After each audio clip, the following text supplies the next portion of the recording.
Be Bridget, 34, HR Manager. I've been a dedicated supporter of workplace inclusivity and women's career advancement throughout my career. Finally get promoted to Head of HR for the Solutions Department after years of fighting for recognition. This is my chance to make real change and show what progressive hiring looks like. Department has been male-dominated for too long. Time to fix that. First day in charge, look at department demographics. 22 employees, 16 men, 6 women. This is exactly the kind of systemic inequality I've been talking about. Clearly, previous management had unconscious bias against female candidates. Time to implement some real equity measures. Call meeting with department heads. Explain my vision for balanced hiring practices. Bill, the lead project manager, raises concerns. Bridget, I understand wanting diversity, but we need to hire based on project needs and skills first. Typical male response, always trying to maintain the status quo. Bill, that's exactly the kind of thinking that created this imbalance. We need to actively correct decades of bias.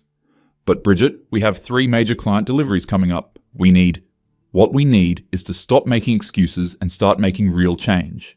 Over the next 6 months, focus hiring exclusively on qualified female candidates. Not hard to find them. Women are just as capable as men, often more so.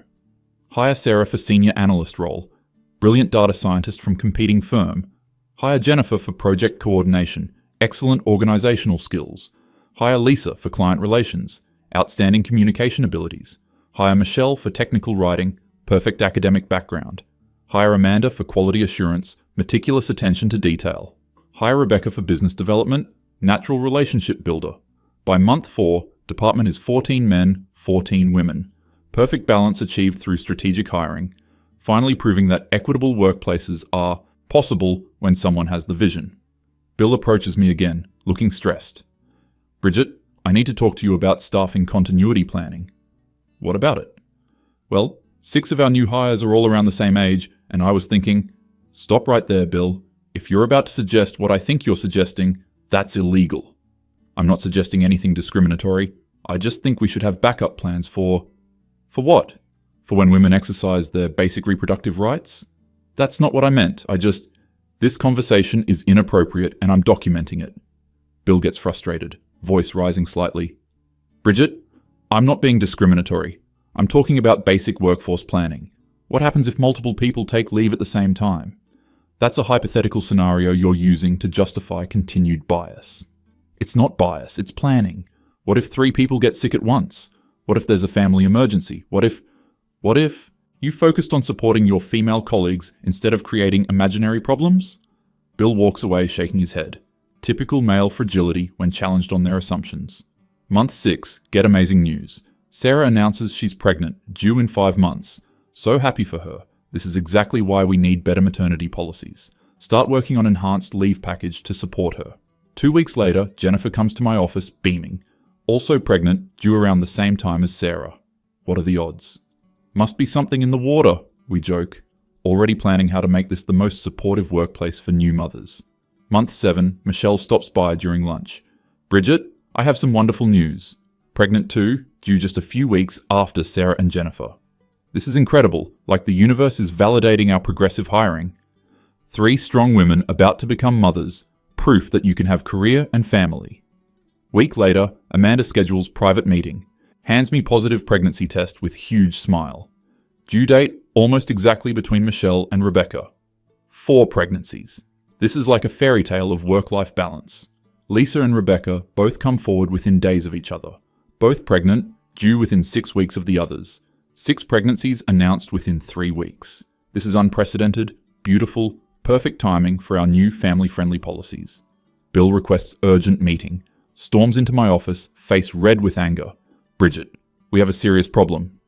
If you're about to complain about my colleagues' personal lives, 6 people, 6 key positions, all due within 2 months of each other. And that's a beautiful thing, Bill. Beautiful. Bridget, these women handle critical client deliverables. Sarah manages the Integrated Solutions project, Jennifer coordinates the Morrison account, Michelle writes all our technical documentation, all of which can be handled by capable team members. Bill slams his hand on his desk, genuinely angry now. With what team members? You've created a department where half the specialized knowledge is about to walk out the door simultaneously. They're taking legally protected leave, not walking out. for 4 months minimum. Each! That's 2/3 of our senior staff gone at the same time.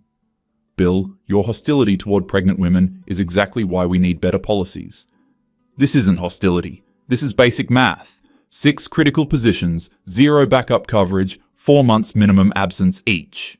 His voice gets louder, more frustrated. Do you understand what this means for the rest of us? Jake and I are going to have to cover Sarah and Jennifer's project loads. Tom and Kevin will have to split Michelle and Amanda's responsibilities. David and Brian will handle Lisa and Rebecca's client relationships. That's not sustainable. Then we'll hire temporary contractors. With what budget? And who's training them? The people with institutional knowledge will be on leave. Bill, you're catastrophizing. I'm stating facts. You hired 6 women for critical positions without any succession planning. Bill paces angrily. My wife is pregnant too, Bridget. Due around the same time as your new hires. You know what that means? While she's dealing with a newborn, I'll be working 80-hour weeks covering for absent colleagues. I'll miss my child's first months because of your ideological hiring spree. That's not my fault. It absolutely is your fault. You created this situation. You dismissed every warning about workforce planning. Week later, David from Client Relations requests meeting. He looks exhausted before the crisis even starts. Bridget, I need to understand the transition plan for when Rebecca and Lisa go on leave.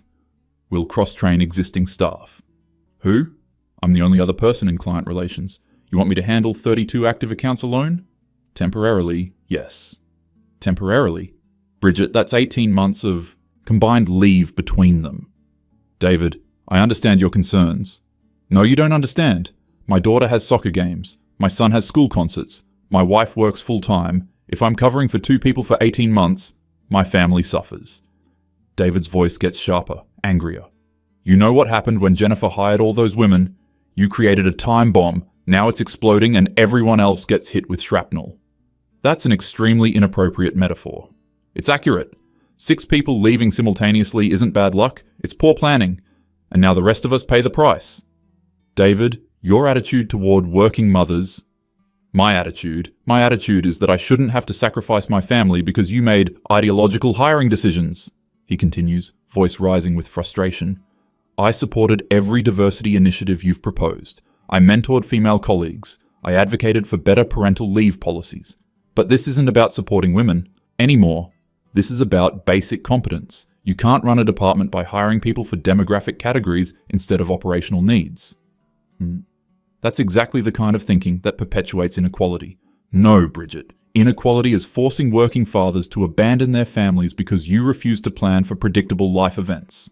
Month 8. The exodus begins. Sarah starts maternity leave 3 weeks early due to complications. Immediately, her project deadlines start slipping. Client calls asking why deliverables are delayed. Jake working double shifts trying to understand Sarah's methodologies. Jennifer goes on leave next week. Morrison account in chaos. Nobody fully understands her client relationship management system. Tom and Kevin splitting her coordination duties while maintaining their own projects, both staying until 11 p.m. every night trying to keep up. Emergency department meeting called by upper management. VP of Operations, Robert, addresses the room. Looks directly at me with barely controlled anger. Bridget, explain to me how we went from fully staffed to critically understaffed in 2 weeks. We're experiencing a temporary adjustment period.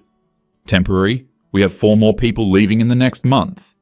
They're exercising their legal rights to family leave. Rights that you facilitated by hiring exclusively pregnant women. Robert's voice fills the room, clearly furious. Do you understand the financial impact? The Morrison contract alone is worth $2.3 million. If we default due to staffing issues, we pay penalties plus lose future business. Sarah's integration project is tied to $1.8 million in deliverables. We're looking at potential losses exceeding $6 million. Robert, you can't blame women for having families. I'm not blaming women. I'm blaming you for creating an untenable staffing situation. Kevin stands up, visibly shaking with anger. Bridget, my wife, you scheduled our anniversary dinner 3 months ago. I've cancelled 4 times because I'm covering Jennifer's workload. My marriage is suffering because of your decisions. Kevin, that's not... It absolutely is. You hired 6 people knowing they were planning families. You created this crisis. Brian joins in, voice getting louder. My son asked why Daddy doesn't come home anymore. I'm working Sarah and Michelle's projects, plus my own. 70-hour weeks, minimum. My family thinks I abandoned them. Brian, these are temporary adjustments. Temporary? 18 months of combined leave isn't temporary. And you hired replacements? Where? Jake slams his laptop shut, furious. Where's the succession planning, Bridget? Where's the knowledge transfer documentation? Sarah left with half-finished algorithms nobody else understands. Jennifer took client relationships that existed only in her head. We're working on knowledge transfer. With who? The people who are gone. This is insane. Month 9, Michelle and Amanda both go on leave same week. Department hemorrhaging productivity. Contractors costing $200 per hour, no institutional knowledge. Overtime budget exploded 400% over projections. Clients threatening to pull contracts due to missed deadlines. Robert calls me into his office, door slams behind us. Bridget, this stops now. What stops? This disaster you created. We're bleeding money. Jake worked 97 hours last week. David collapsed from exhaustion and spent the night in the hospital. David collapsed? Exhaustion. He's been working double shifts for 2 months straight because you created an impossible situation. Robert paces behind his desk, voice filled with rage.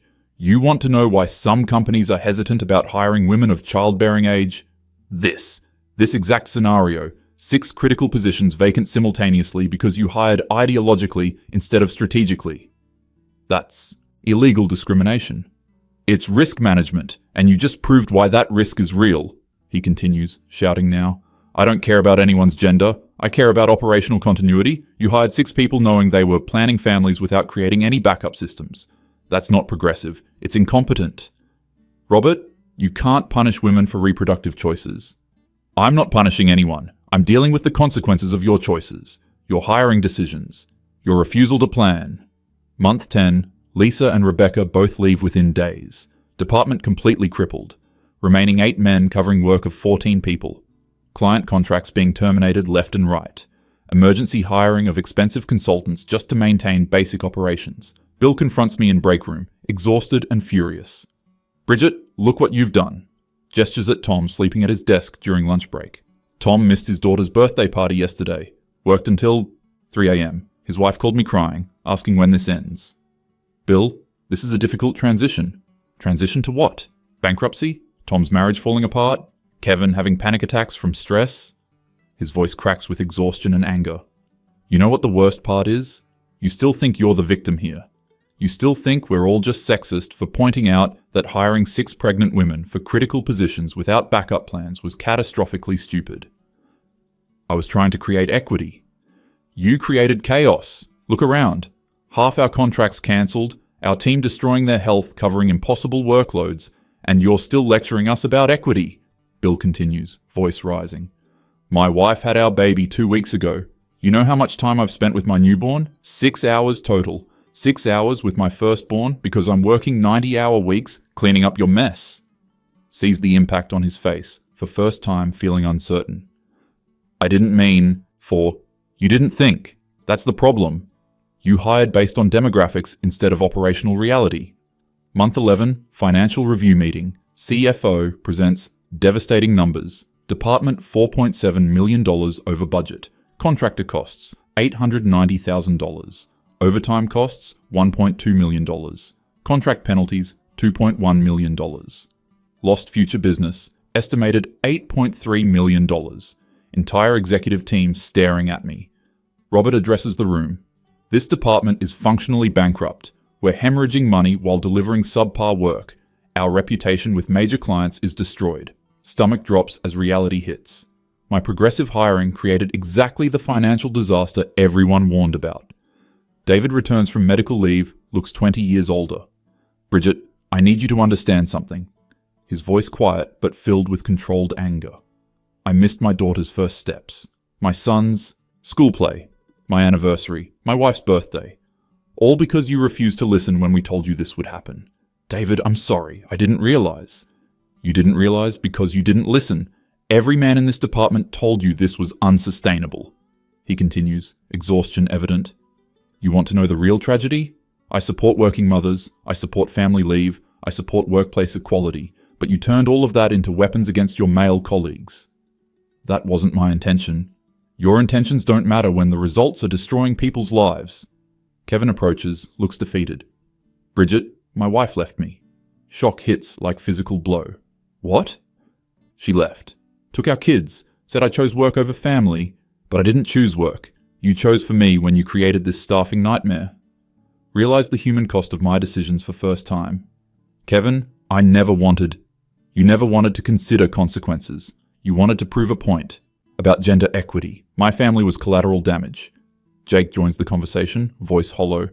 You know what's funny? You hired women to prove they're just as capable as men, but then when they all left simultaneously, you expected men to pick up all the slack without complaint. I expected the team to support each other. Support? Bridget, Brian's been hospitalized twice for stress-related issues. Tom's wife filed separation papers. David collapsed from exhaustion. How is that support? The weight of everything starts hitting. Look around department, see exhausted faces, see empty desks where Sarah, Jennifer, Michelle, Amanda, Lisa, Rebecca used to sit. See remaining men who look broken, defeated, angry. Realize I created exactly the scenario that validates companies' unspoken concerns about hiring multiple women of childbearing age simultaneously. Brian walks over, voice shaking with controlled rage. You want to know what I learned from this experience, Bridget? What? That progressive hiring policies mean nothing without operational planning. You hired women to make a statement, but you didn't hire backup staff. You didn't create knowledge transfer systems. You didn't plan for predictable life events. I was fighting discrimination. No, you were proving stereotypes. You showed that hiring multiple women without strategic planning creates exactly the problems companies worry about. Tom approaches, looking broken. Bridget, my daughter asked why Daddy doesn't love her anymore. Heart sinks. Tom, because Daddy's never home. Because Daddy missed every bedtime story, every dinner, every weekend for 6 months. Because you decided to use my life to prove your ideological point. I didn't mean for families to suffer. But they did. All our families did. While you felt good about your diversity statistics. Month 12, upper management meeting. Robert addresses room with barely contained fury. The solutions department is being restructured. Bridget, you're being moved to a different role. Demotion hits like physical blow. Robert, if you'd just give me time to... Time? You've had a year. A year to prove that ideology without planning works. Look at the results, he continues, voice filled with anger. 6 resignations from overworked staff. 4 divorces directly attributable to impossible work schedules. 2 stress-related hospitalizations. Nearly $5 million in budget overruns. 8 major client relationships destroyed. The maternity leaves were temporary. The damage is permanent. You think Jake's marriage heals overnight? You think Kevin gets his kids back? You think our clients forget about missed deadlines? Bill speaks up, voice raw with exhaustion. Bridget, do you understand what you proved? What do you mean? You proved exactly why some companies are afraid to hire women of childbearing age. Not because women are incompetent, but because hiring multiple women without succession planning creates operational disasters. That's not what I intended to prove. But it's what you did prove. You validated every unspoken concern about business continuity and pregnancy leave. David adds, voice bitter. The tragic part is, this could have been avoided completely. How? By hiring qualified people regardless of gender, with proper succession planning for any employee absence.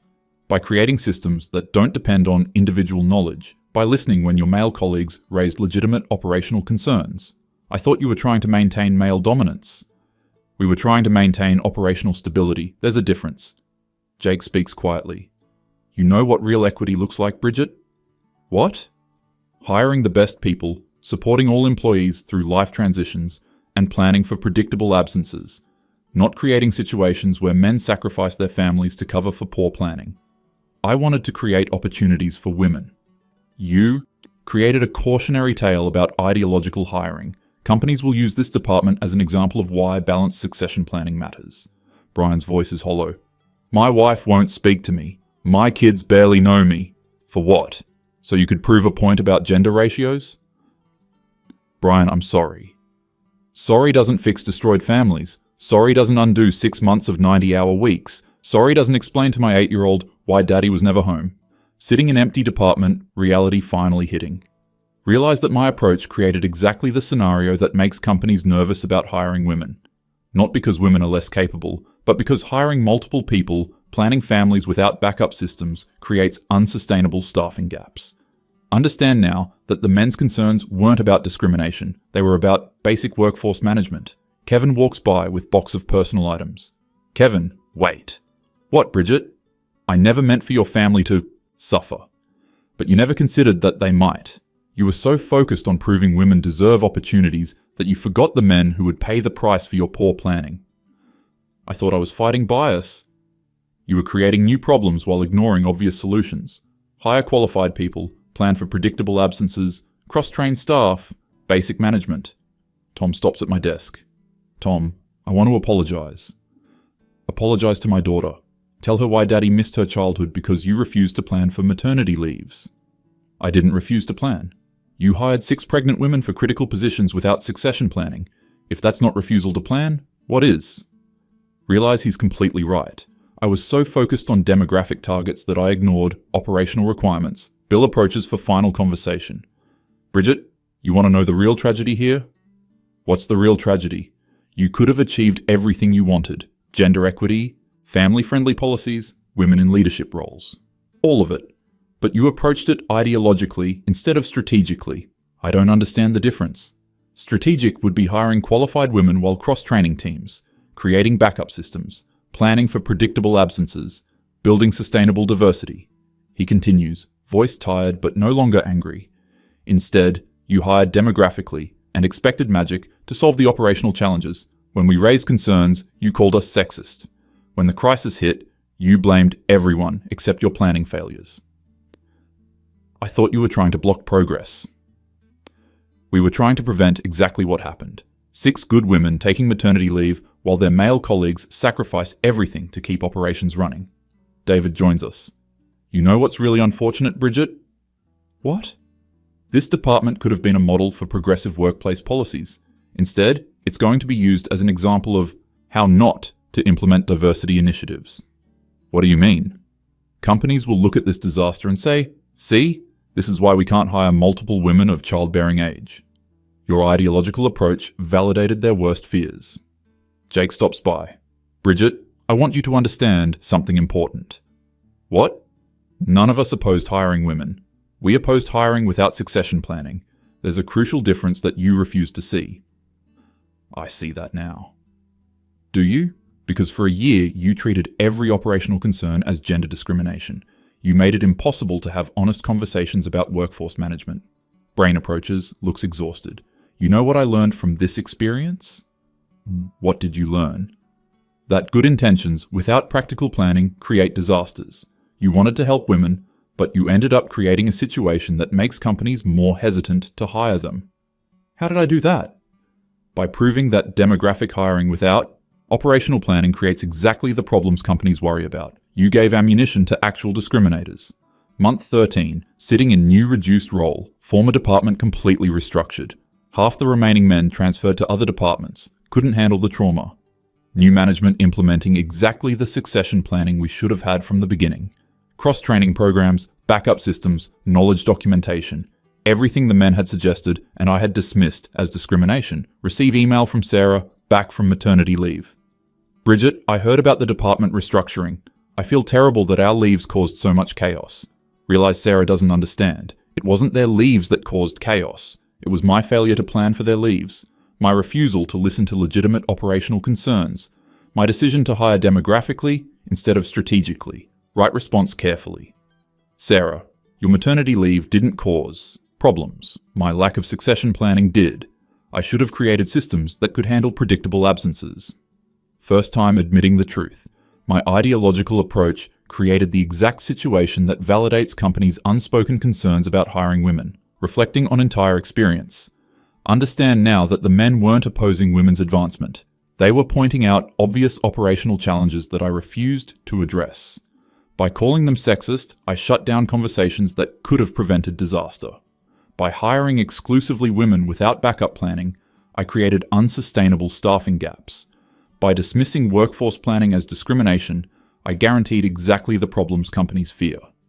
Realize the horrible irony. Wanted to prove that women deserve equal opportunities in the workplace. Instead, proved that ideological hiring without practical planning creates disasters.